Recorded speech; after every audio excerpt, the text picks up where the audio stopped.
The 12:30 on LabelTV, your Pan-African channel. Ladies and gentlemen, good afternoon and welcome to your midday news bulletin. We open this newscast as usual with the headlines with Georgina and Piga. In politics, a spokesperson for the Gaddafi family has announced that Saif Islam Gaddafi, the son of the former Liberian leader Muammar Gaddafi, who was brutally murdered in 2011, will contest in the upcoming presidential elections.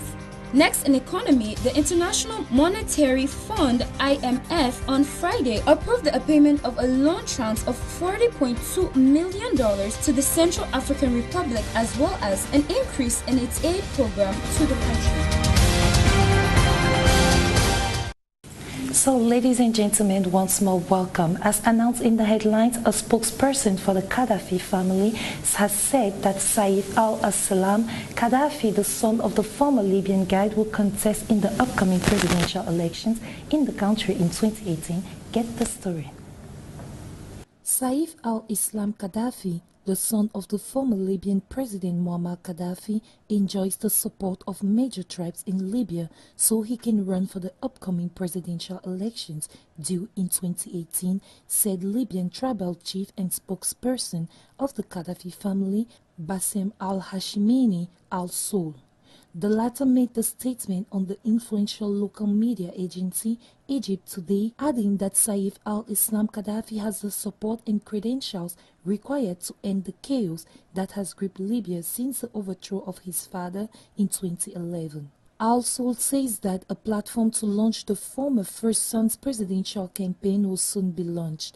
Today, Libya is grappling with insecurity as different factions control different parts of the country. Saif al-Islam Gaddafi hopes to unify the factions and restore peace and stability in the country that was once prosperous under his father's rule. This development follows the weekend announcement by the Eastern Libyan military commander Khalifa Haftar that he would listen to the will of the free Libyan people, interpreted as an indication that he might run in next year's election. The United Nations-backed Libyan Government of National Accord GNA has indicated that elections may be held in mid-2018. Saif al-Islam was released in June this year after 6 years of captivity by a militia group in the Libyan town of Zintan. He had been captured in November 2011 after the fall of his father's regime, and he was subsequently sentenced to the death in absentia by a court in Tripoli. Following his release, the International Criminal Court ordered for his arrest and surrender, which was backed by the GNA. He is wanted by ICC on charges of crimes against humanity during his father's unsuccessful attempts to put down the rebellion that eventually led to the fall of his regime. Remember, Libya last held elections in 2014, but the results were disputed, deepening divisions that emerged after the country's 2011 uprising. The poll led to an escalation of armed conflict and to rival parliaments and governments being set up in the capital and the east. The poll led to an escalation of armed conflict and to rival parliaments and governments being set up in the capital and in the east of the country. Still in politics, this time in brief and images, Zimbabwe's army has announced the end of the Operation Restore Legacy, which toppled President Robert Mugabe last November. Remember, this operation was launched by the Zimbabwe Defense Forces on November 13 with a stated objective of removing criminals around the president. According to the statement released today by the commander of the Zimbabwe National Army, Lieutenant General Philip Valerio Sibanda, some of these criminals who have been apprehended, while others managed to flee the country. He urged the country to now respect the rule of law and shun corruption. As we focus on recovering our economy, we must shed misbehaviors and acts of indiscipline which have characterized the past. Acts of corruption must stop forthwith, read a section of the statement. In the same line, we now move to Cameroon as Yaoundé hosts the second semester conference of regional governors for the 2017 exercise. The three-day meeting that opened this December 18 focuses on the theme Administrative Authorities, Changes in Security Threats, Challenges of Living Together, and Prospects for Sub-Regional Integration. Elise Kenimbeni. As of tradition, governors of the 10 regions of Cameroon are gathered in Yaoundé, nation's capital, in order to examine issues affecting their respective territories and deliberate on strategic points with government officials. Opening today's camp together, René Manuel Sadi, Territorial Administration and Decentralization Minister, said the Conference of Governors gives root to discussions and reflections on major problems that affect the daily living of the entire nation. The fight against the Boko Haram sect shall be enlightened during the meeting, though relative calm is reported in the Far North region, where threats were fought for the past years. We also have some hostages who is coming back, and then we also have the Boko Haram soldiers who is back, and measures have been taken to see how to process to their education and socialization.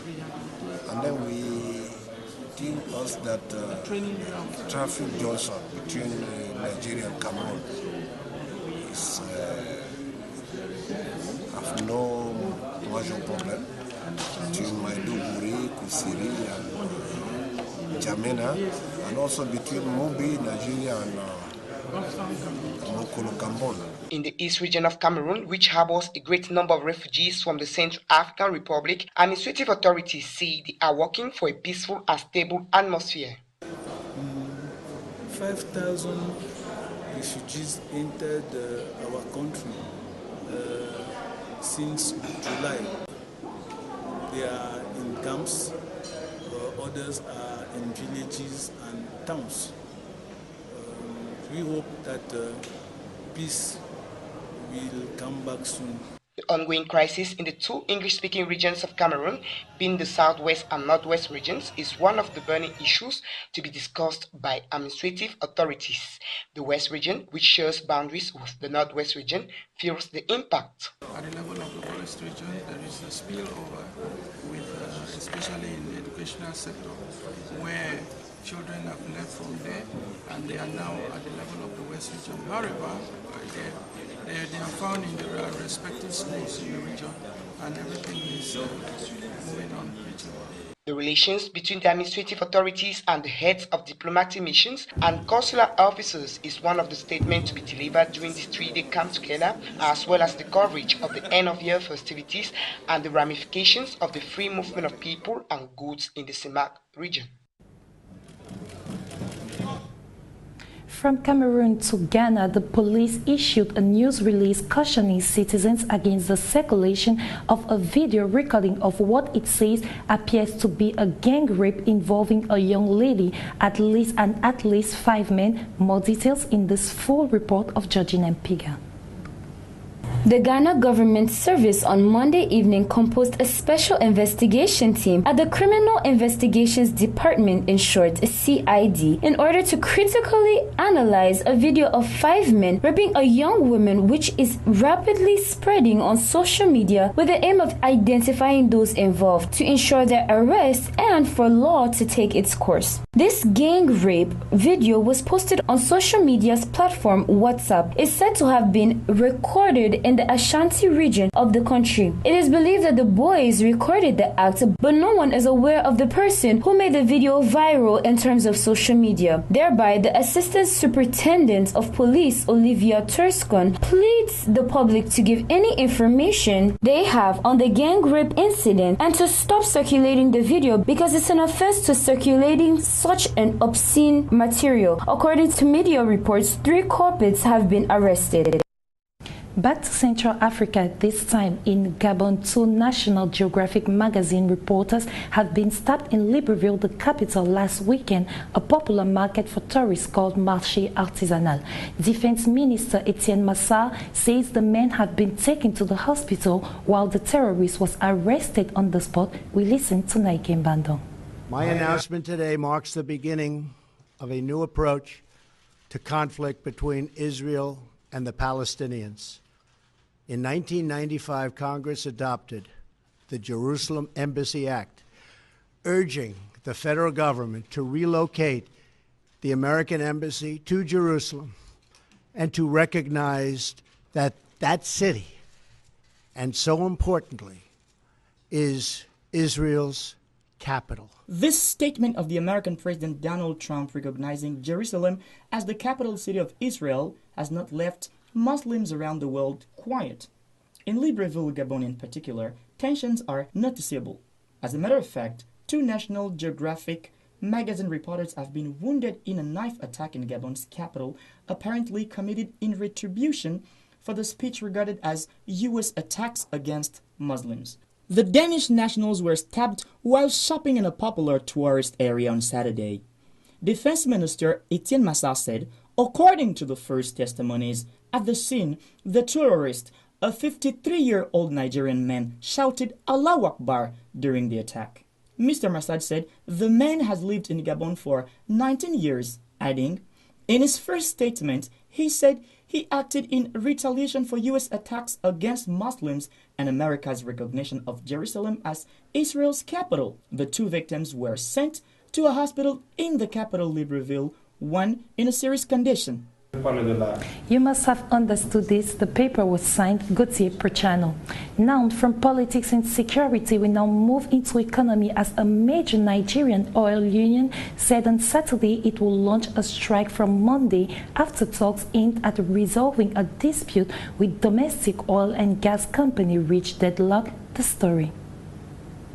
The Petroleum and Natural Gas Senior Staff Association of Nigeria, whose members mainly work in the upstream oil industry, is clashing with the companies over the layoff of union members. The strike will hit Nigeria's oil production and dent exports as they did in December last year during the Petroleum and Natural Gas Senior Staff Association action against ExxonMobil. Note that the dispute arose after domestic oil and gas companies and marginal field operators laid off union members. Marginal fields refer to discoveries made by oil majors during exploration of larger acreage but which had been left for others to develop. The Petroleum and Natural Gas Senior Staff Association of Nigeria has asked the government to force the management of those companies to record their laid-off workers.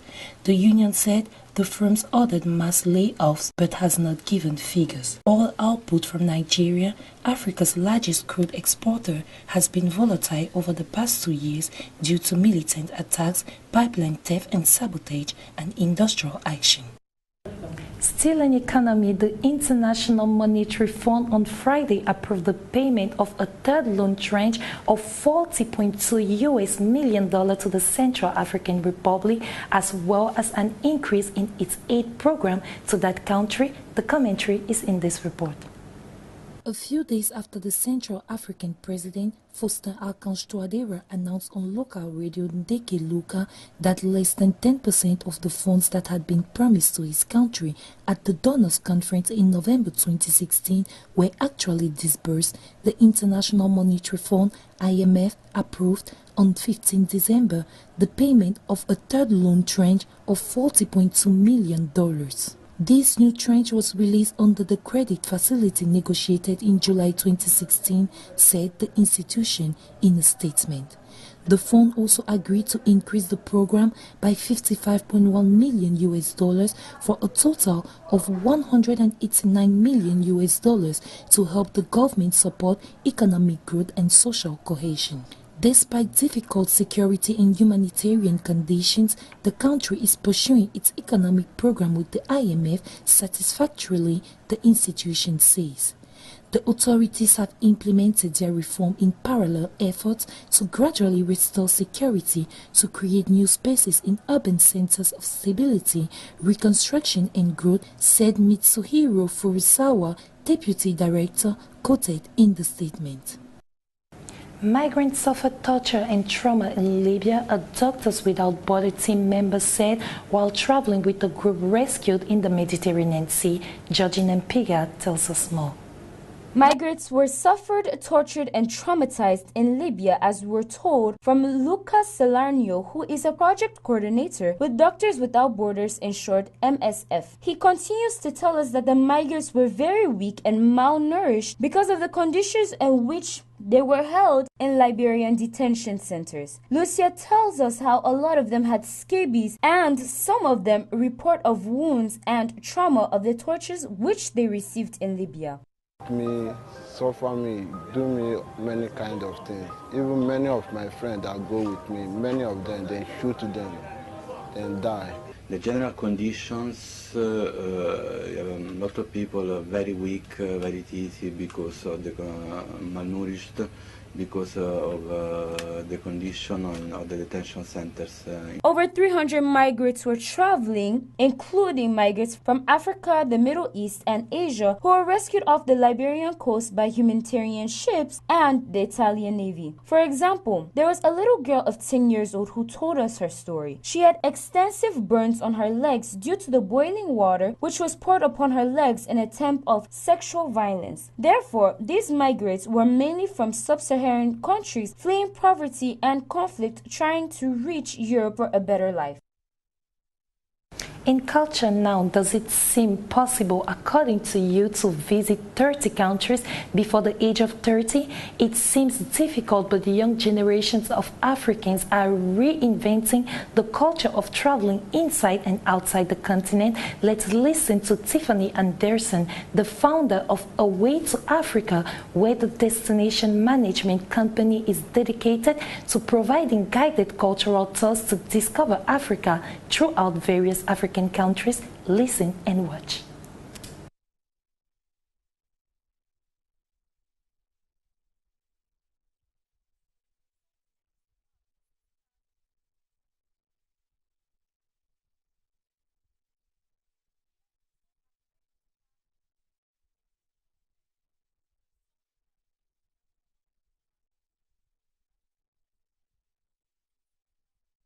As continent, I thought it was important that we explored outside of safaris. It's more of a cultural experience. And also we have a community outreach program for each country that we travel to. And we team with leaders in the communities to go and sit in on some of their classes or, get involved.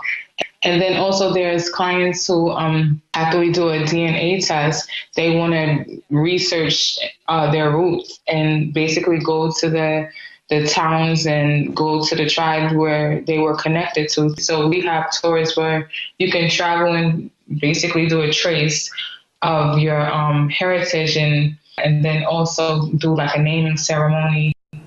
Sporting news now. In preparation for the 2018 Africa Cup of Nations of Handball, the Panthères du Gabon played a friendly game against Libreville Handball. Despite of a 28-21 victory, the national team should make some adjustments to be more fit for up competition played at home next year. Gauthier Perchano. It's a tough victory for Jackson's men. For the Panthères du Gabon, winning a victory over the opponent has been no easy matter. Yet, they start the game with a lot of vigor, then they manage to keep up pace throughout the first period. Quickly, Gabon leads by 3-0. As real dominators, the group led by Junior Ange Obam increases its lead over the game, even up to a 4-goal gap. However, the players of Estuary selection do not let their opponent impose the game style and somehow take the challenge proposed to them by the host of the Africa Cup of Nations. At the break, the Reds are led by only 4 goals, exactly 15-11 in favor of Gabon. Once back for the second period, just like in the first one, the Gabonese selection takes control of the game again. Their lead by 3 goals even increases up to 9. George Sami Kumba's men do not let themselves go. They react. Goals by goals, they keep up returning to equality. A funny reminder of Gabon's performance at the last AFCON. Despite their remarkable performance, the players of Estuary can't manage to maintain the equality and end up losing with a 7-goal gap. Gabon wins a 28-21 victory. Let's remember that 30 days from now, the Panthères du Gabon will be playing an African Cup of Nations at home. So, they must make adjustments and imperatively review the game style so as not to imitate the poor performance of their football counterparts at the last continental competition of the same name, mainly won by the indomitable Lions of Cameroon. Today, December 19, 2017, Mohamed Aj and Bill Menge were at the production of this newscast. We thank the entire staff of Label Television for the production of the news. We thank you for watching, ladies and gentlemen. Stay tuned to your Pan-African channel and don't forget the best is yet to come. Goodbye.